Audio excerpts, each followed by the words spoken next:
अध्याय 4। सोना। महादेवी वर्मा पशुओं से बहुत प्रेम करती थी। पशु भी प्रेम की भाषा समझते हैं। वे भी अपनी गतिविधियों और आंखों से मन के भाव प्रकट करते हैं। दूध मुही मातृविहीना सोना हिरनी का आगमन और युवती सोना का संसार त्याग दोनों रूप ही अत्यंत करुण है। लेखिका ने कुछ स्वार्थी लोगों के इन निरीह पशुओं के प्रति निर्मम होने पर करारी चोट की है। सोना की आज अचानक स्मृति होने का कारण है। मेरे परिचित स्वर्गीय डॉक्टर धीरेन्द्रनाथ बसु की पौत्री सुस्मिता ने लिखा है, गत वर्ष अपने पड़ोसी से मुझे एक हिरण मिला था। बीते कुछ महीनों में हम उससे बहुत स्नेह करने लगे, परंतु अब मैं अनुभव करती हूँ कि सघन जंगल से संबंध रहने के कारण तथा अब बड़े हो जाने के कारण उसे घूमने के लिए अधिक विस्तृत स्थान चाहिए। क्या कृपा करके आप उसे स्वीकार करेंगी? सचमुच मैं आपकी बहुत आभारी होंगी, क्योंकि आप जानती हैं कि मैं उसे ऐसे व्यक्ति को नहीं देना चाहती जो उससे बुरा व्यवहार करे। मेरा विश्वास है आपके यहाँ उसकी भली भांति देखभाल हो सकेगी। कई वर्ष पूर्व मैंने निश्चय किया था कि अब हिरण नहीं पालूंगी, परंतु आज उस नियम को भंग किए बिना इस कोमल प्राण जीव की रक्षा संभव नहीं है। सोना भी इस प्रकार अचानक आई थी, परंतु वह तब तक अपनी शैश व्यवस्था भी पार नहीं कर सकी थी। सुनहरे रंग के रेशमी लच्छों की गांठ के समान उसका कोमल लघु शरीर था। छोटा मुंह और बड़ी बड़ी पानीदार आंखें देखती थी तो लगता था कि अभी छलक पड़ेंगी। लंबे कान, पतली सुडौल टांगे, जिन्हें देखते ही उसमें प्रसुप्त गति की बिजली की लहर देखने वाले की आंखों में क्रोंद जाती थी।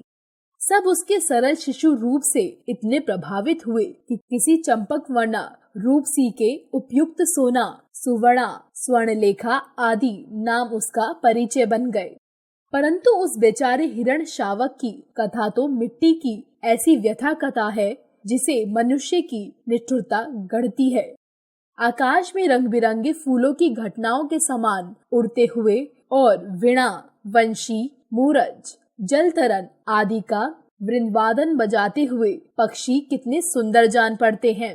मनुष्य ने बंदूक उठाई, निशाना साधा और कई गाते उड़ते पक्षी धरती पर डेले के समान आ गिरे। किसी की लाल पीली चोंच वाली गर्दन टूट गई है, किसी के पीले सुंदर पंजे टेढ़े हो गए हैं और किसी के इंद्रधनुषी पंख बिखर गए हैं। मारने वाला अपनी सफलता पर नाच उठता है। बेचारी सोना भी मनुष्य की इसी निष्ठुरता, मनोरंजन प्रियता के कारण अपने अरण्य परिवेश और स्वजाति से दूर मानव समाज में आ पड़ी थी। प्रशांत वनस्थली में जब असल भाव से रोमंथन करता हुआ मृग समूह शिकारियों की आहट से चौंककर भागा, तब सोना की माँ सदैह प्रसूता होने के कारण भागने से असमर्थ रही। सदैह जात मृग शिशु तो भाग नहीं सकता था, अतः मृगी माँ ने अपनी संतान को अपने शरीर की ओट से सुरक्षित रखने के प्रयास में प्राण दे दिए।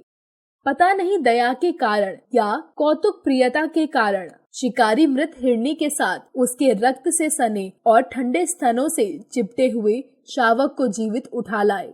उनमें से किसी के परिवार की सहृदय गृहिणी और बच्चों ने उसे पानी मिला दूध पिला पिलाकर 2-4 दिन जीवित रखा।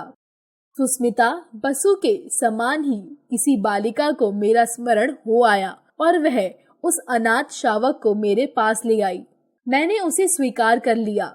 सिनगत सुनहले रंग के कारण सब उसे सोना कहने लगे। दूध पिलाने की शीशी, ग्लूकोज, बकरी का दूध आदि सब कुछ एकत्र करके उसे पिलाने का कठिन अनुष्ठान आरंभ हुआ।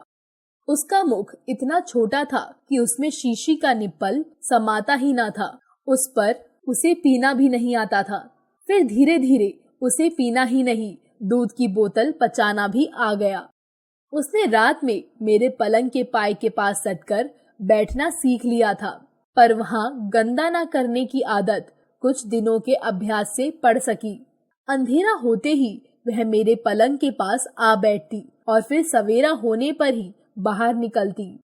दूध पीकर और भीगे चने खाकर सोना कुछ देर कंपाउंड में चारों पैरों को संतुलन कर चौकड़ी भागती, फिर छात्रावास पहुंचती और प्रत्येक कमरे का भीतर बाहर निरीक्षण करती। सवेरे छात्रावास में विचित्र सी क्रियाशीलता रहती है। कोई छात्रा हाथ मुंह धोती है, कोई बालों में कंघी करती है, कोई साड़ी बदलती है, कोई अपनी मेज की सफाई करती है, कोई स्नान करके भीगे कपड़े सूखने के लिए फैलाती है और कोई पूजा करती है। सोना के पहुंच जाने पर इसमें एक नया काम और जुड़, कोई छात्रा उसके माथे पर कुमकुम का बड़ा सा टीका लगा देती, कोई पूजा के बताशे खिला देती।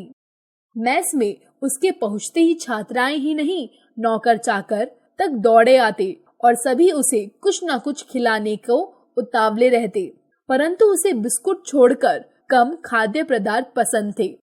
छात्रावास का जागरण और जलपान आद्य समाप्त होने पर वह घास के मैदान में कभी दूब चरती और कभी उस पर लौटती रहती। मेरे भोजन का समय वह किस प्रकार जान लेती थी यह समझने का उपाय नहीं है, परंतु वह ठीक उसी समय भीतर आ जाती और तब तक मुझसे सटी खड़ी रहती जब तक मेरा खाना समाप्त न हो जाता। कुछ चावल रोटी आदि उसका भी प्राप्य था, परंतु उसे कच्ची सब्जी ही अधिक भाती थी।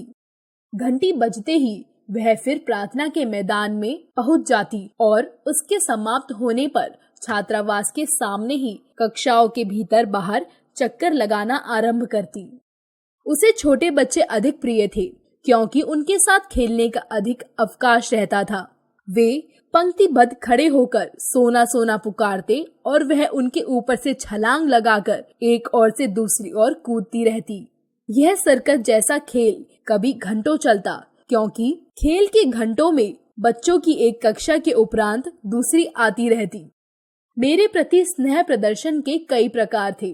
बाहर खड़े होने पर वह सामने या पीछे से छलांग लगाती और मेरे सिर के ऊपर से दूसरी ओर निकल जाती। प्रायः देखने वालों को भय होता था कि उसके पैरों से मेरे सिर पर चोट न लग जाए, परंतु वह पैरों को इस प्रकार सिकोड़े रहती और मेरे सिर को इतनी ऊंचाई से लांघती थी कि चोट लगने की कोई संभावना ही नहीं रहती थी। भीतर आने पर वह मेरे पैरों से अपना शरीर रगड़ने लगती। मेरे बैठे रहने पर वह साड़ी का छोर मुंह में भर लेती और कभी पीछे चुपचाप खड़े होकर चोटी ही चबा डालती। डांटने पर वह अपनी बड़ी गोल और चकित आंखों में जिज्ञासा भरकर एकटक देखने लगती कि हंसी आ जाती। पशु मनुष्य के निश्चल स्नेह से परिचित रहते हैं, उसकी ऊंची नीची सामाजिक स्थितियों से नहीं। यह सत्य मुझे सोना से अनायास प्राप्त हो गया।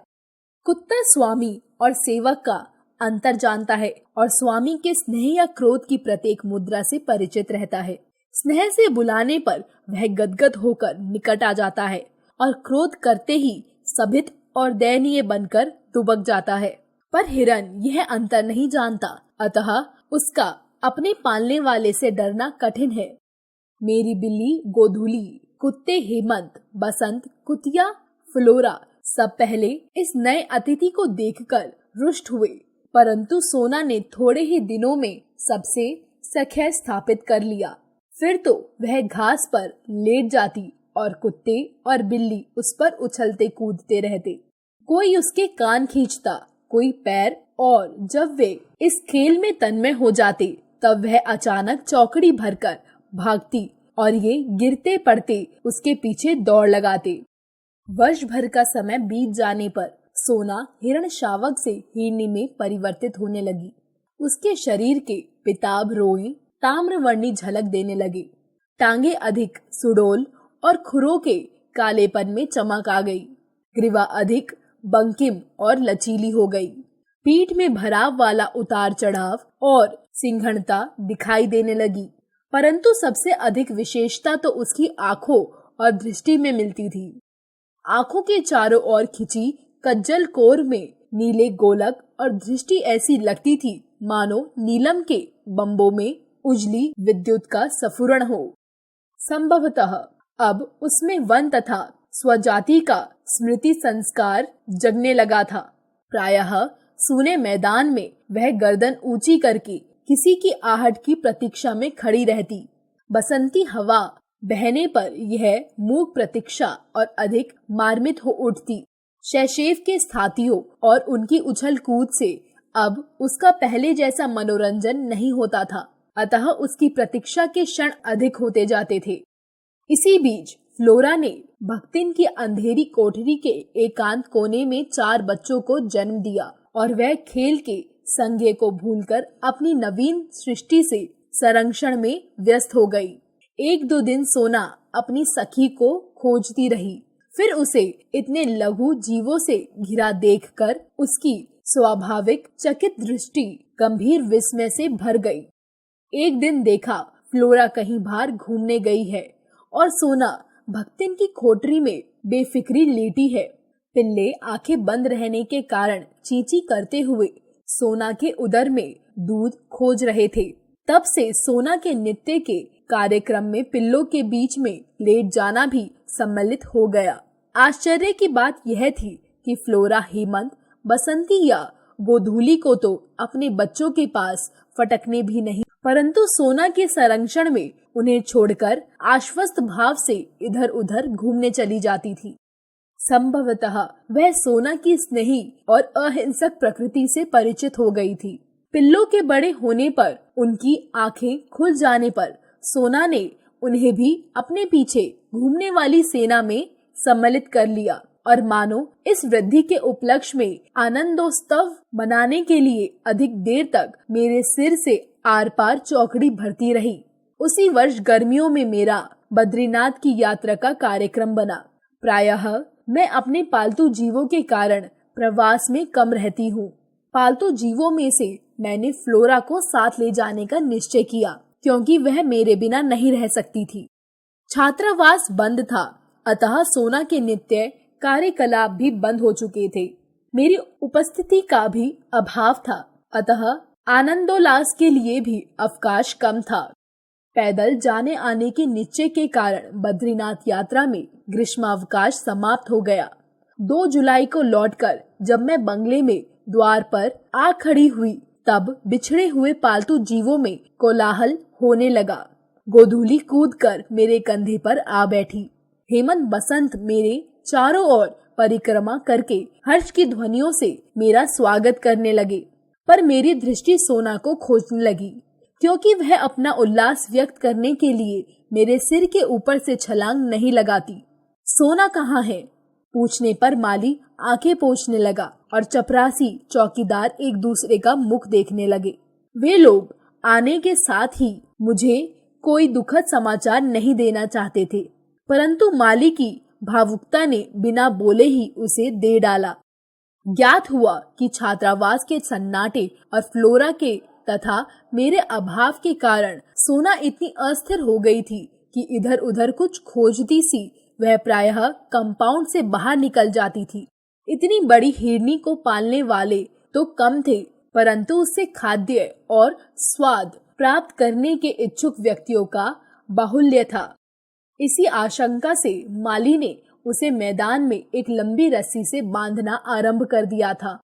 एक दिन ना जाने किस स्तब्धता की स्थिति में बंधन की सीमा भूलकर वह बहुत ऊंचाई तक उछली और रस्सी के कारण मुख के बल धरती पर आ गिरी। वही उसकी अंतिम सांस और अंतिम उछाल थी। सब उस सुनहले रेशम की गठरी से शरीर को गंगा में प्रवाहित कराए और इस प्रकार किसी निर्जन वन में जन्मी और जनसंकुलता में पली सोना की करुण कथा का अंत हुआ। सब सुनकर मैंने निश्चय किया था कि अब हिरन नहीं पालूंगी, पर संयोग से फिर हिरन पालना पड़ रहा।